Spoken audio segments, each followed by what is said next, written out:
तो दोस्तों नमस्कार, स्वागत है आप सभी का मेरे YouTube चैनल पे। आप देख रहे हो लालचंद शर्मा कुकिंग और मैं हूँ लालचंद शर्मा। आज मैं आपके साथ शेयर करूँगा न्यू रेसिपी। तो आज हम बनाएंगे पंजाबी ढाबा स्टाइल के लहसुन प्याज के राजमा रेसिपी बनने वाली है। दोस्तों वीडियो को शुरू से लेके एंड तक देखिए, हमारी रेसिपी है जो आपको अच्छे से समझ में आ जाए। तो चलिए हम आज बनाते हैं चटपटे राजमा रेसिपी। तो वीडियो को शुरू करने से पहले प्लीज़ अगर आपने चैनल को सब्सक्राइबर नहीं किया है तो चैनल को पहले सब्सक्राइबर और लाइक और साथ ही दबा दीजिए बेल आइकन का बटन, ताकि हमारी रेसिपी जो आप तक पहुंचती रहे। चलिए शुरू कर। हमने लिया है एक स्टील का भगोना यानी 2 लीटर का, और उसके अंदर मैंने एक मीडियम साइज की कटोरी के नाप से 2 कटोरी यानी 400 ग्राम राजमा लिया है। ये कटोरी कम से कम 200 ग्राम की कटोरी है, तो मैंने 400 ग्राम राजमा लिए है। और अब ये जो मैंने 2 लीटर पानी लिया है, ये राजमा भिगोने के लिए मैंने ले रखा है। तो ये पानी हम राजमा में ऐड कर देंगे और 5 से 6 घंटे के लिए राजमा भिगोने के लिए हम रख देते हैं। तो रख दिया है। अब देख लेते हैं राजमा है जो भीग के तैयार हो चुका है। तो देखिए कितने बढ़िया है, जो राजमा भीग कर अच्छे से तैयार हो चुका है। तो मैंने रात को भिगो के छोड़ा था, तो इसलिए ये बहुत ही बढ़िया। आप अगर गर्म पानी में भी राजमा भिगो कर छोड़ो तो 3 से 4 घंटे में अच्छे से राजमा भीग कर तैयार हो जाते हैं। गर्म पानी में हल्का सा गर्म पानी डाल दो तो जल्दी भीग कर तैयार हो जाते हैं। तो ये अच्छे से फुलीज कर तैयार हो चुके हैं। और अब मैंने एक बड़ा कुकर लिया है, यानी मेरे पास 5 लीटर का कुकर है। उस कुकर में आप अगर ज़्यादा बनाना चाहो तो ज़्यादा भी ले सकते हो, अगर कम बनाने चाहो तो कम भी बना सकते हो। तो इसी तरीके से जो पानी था, जो भिगोया हुआ पानी, वो पानी मैंने निकाल लिया है। और अब हम इसमें अच्छा पानी डाल देते हैं। तो ये सारे राजमा है जो मैंने एक कुकर में ऐड कर लिया है। तो अब इसको अच्छे से बॉईल कर लेते हैं। तो मैंने 1 लीटर पानी ऐड किया है, और अब मैं इसके अंदर 1 चम्मच स्वाद के अनुसार मैंने नमक ऐड किया है, और 2 बड़ी इलायची और 3 पीस मैंने लौंग के ऐड किए हैं उसके अंदर। अब हम इसको ढक्कन लगा देते हैं और बॉईल करने के लिए गैस पे चढ़ा देते हैं। अब हम गैस को ऑन कर लेते हैं। तो मैंने गैस को ऑन कर दिया है और कुकर को मैंने गैस पे चढ़ा दिया है। अब कम से कम 3 से 4 सीटी लेनी है। तब तक के लिए बॉईल हो, तब तक के लिए हम सब्जियों की तैयारी कर लेते हैं। तो मैंने 6-7 पीस टमाटर लिए है, और 5-6 पीस मैंने प्याज, और 15 पीस कली मैंने लहसुन की लिए है, और 5-6 पीस मैंने हरी मिर्च और अदरक का पीस लिया है। तो ये हमने चौकोर पीस में प्याज की कटिंग कर लिया है, और लहसुन को अच्छे से बारीक पीस लिया है, और अदरक हरी मिर्ची है जो लंबी साइज में कटिंग करके तैयार कर ली है। तो इसी तरीके से सब्जियां जो तैयार कर लेना है, जो मैंने 5-7 पीस टमाटर ले रखे थे वो भी हमने बारीक कटिंग करके तैयार कर लिया है। तो ये देखिए कुकर में है जो सीटी लग के तैयार हो चुका है। तो अब हम इसको गैस से साइड में कर देते हैं। तो गैस बंद कर देते हैं, और जो राजमा है जो पक चुकी है तो अब हम साइड में रख देते हैं। तब तक के लिए हम ये प्याज लहसुन हरी मिर्च का जो तड़का बना लेते हैं। तो अब मैंने गैस पे एक भगोना चढ़ाया है। तो मैंने कम से कम 3 से 4 लीटर का भगोना लिया है। अब हम एक कटोरी के नाप से, छोटी कटोरी के नाप से 1 कटोरी ऑयल यानी तेल ऐड किया है मूंगफली का, और 1 चम्मच मैंने जीरा, और 2 तेज पत्ता, और 2 लौंग पीस, और 2 बड़ी इलायची, ये मैंने तड़के में ऐड किया है। तो तेल है जो गर्म हो चुका है। अब हम जो प्याज लहसुन हरी मिर्च जो हमारे पास कटिंग की हुई थी वो भी हम तड़के में ऐड कर लेते हैं, और अब अच्छे से इनको पका लेते हैं, यानी ब्राउन कर लेना है।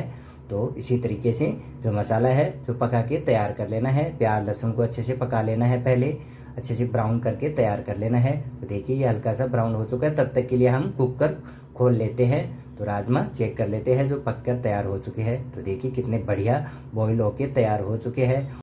और राजमा भी कई प्रकार के आते हैं, यानी 2-3 प्रकार के राजमा आते हैं, जैसे लाल वाले या ये चित्रा वाले। तो मैंने चित्रा वाले राजमा लिया है, और हमको ज़्यादातर ये चित्रा वाले राजमा ही हम पसंद करते हैं। तो मैंने चित्रा वाला राजमा रेसिपी बनाकर बताई है। तो ये देखिए अब जो प्याज लहसुन जो अदरक हरी मिर्ची जी हमने रख रखी थी गैस पे नॉर्मल मीडियम आंच पे, तो ये जो पककर तैयार हो चुके हैं। और उसके बाद अब हम हमारे पास जो बारीक कटिंग किए हुए जो टमाटर थे 5-7 पीस, वो भी हमने इसमें ऐड कर लिया है, और अब अच्छे से इसको मिक्स कर लेते हैं। तो इसी तरीके से जो प्याज टमाटर हरी मिर्च का जो मसाला अच्छे से पकाकर तैयार कर लेना है। अब मैं इसमें 1 चम्मच स्वाद के अनुसार मैंने नमक ऐड किया है। नमक मैंने राजमा में भी 1 चम्मच ऐड किया था, तो अब मैं मसाले के हिसाब से 1 चम्मच स्वाद के अनुसार नमक ऐड किया है। और 2 चुटकी भर मैंने हल्दी पाउडर ऐड किया है। राजमा में हल्दी कम यूज़ होती है, इसलिए मैंने 2 चुटकी भर ही हल्दी पाउडर ऐड किया है। और 1.5 चम्मच में लाल मिर्ची पाउडर ऐड कर रहा हूँ, यानी 1.5 चम्मच मैंने बड़ी चम्मच के नाप के हिसाब से 1.5 चम्मच लाल मिर्ची पाउडर ऐड किया है। और 1 चम्मच मैंने धनिया पाउडर ऐड किया है। और 2 चुटकी भरी मैंने गरम मसाला ऐड किया है। अब इनको अच्छे से मिक्स कर लेते हैं और अच्छे से पका लेते हैं। तो देखिए मसाला जो पककर तैयार हो चुका है। मसाला पकने के बाद जो हमारे पास हुआ जीरा पाउडर 1 चम्मच ऐड किया है, यानी इसमें और भी टेस्ट बढ़ जाता है। अगर ये हम भुना हुआ जीरा डालते हैं तो राजमा का कुछ अलग टेस्ट बन जाता है, तो इसलिए हमने 1 चम्मच भुना हुआ जीरा ऐड किया है। और अब अच्छे से इसको मिक्स कर लेते हैं। तो देखिए जो राजमा मसाला है जो पककर तैयार हो चुका है। और अब हम जो हमारे पास कुकर में जो बॉईल किए हुए राजमा है, वो राजमा हम ग्रेवी में ऐड कर लेते हैं। तो देखिए ग्रेवी है जो अच्छे से पका लेनी है, कम से कम 5 से 7 मिनट तक। जो टमाटर है जो अच्छे से गल जाए, इस तरीके से अच्छे से पकाकर तैयार कर लेना है।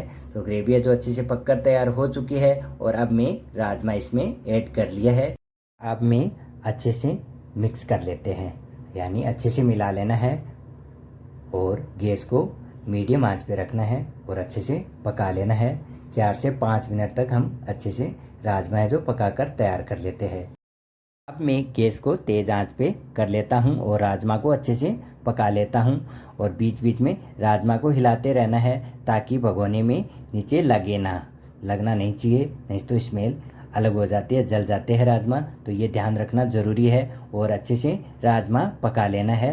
तो देखिए कितना बढ़िया ब्राउन कलर के राजमा बनकर तैयार हो चुके हैं। तो अब हम पकने देते हैं। देखिए कितना बढ़िया है जो बनकर तैयार हो चुकी है। और राजमा क्या है, हर घर में राजमा बनते हैं। और हर किसी को, बच्चे या बड़े, सभी को भी राजमा चावल पसंद होते हैं और सभी ही बनाते हैं। लेकिन इस तरीके से राजमा है जो नहीं बनता है, तो हमारी रेसिपी है जो आप देख के राजमा बना सकते हो। बहुत ही बढ़िया टेस्टी राजमा बनकर तैयार होंगे और पंजाबी रेस्टोरेंट जैसे राजमा रेसिपी बनकर तैयार होगी। अब राजमा है जो बनकर तैयार हो चुके हैं और गैस को हम बंद कर देते हैं। देखिए कितने बढ़िया राजमा रेसिपी बनकर तैयार हो चुकी है। अब हम एक प्लेट लगा लेते हैं और उसमें मैंने चावल और राजमा, प्याज और मिर्ची और नींबू ऐड किया है और ऊपर से हल्का सा बटर डाला है और भी अच्छा टेस्ट आता है। तो इसी तरीके से बनाते रहिए, खाते रहिए। और हमारी रेसिपी है जो लाइक और सब्सक्राइबर कर दीजिए, साथ ही दबा दीजिए बेल आइकन का बटन, ताकि हमारी रेसिपी है जो आप तक पहुंचती रहे। जल्दी आ रहा हूं नई रेसिपी लेके, तब तक के लिए बहुत बहुत धन्यवाद।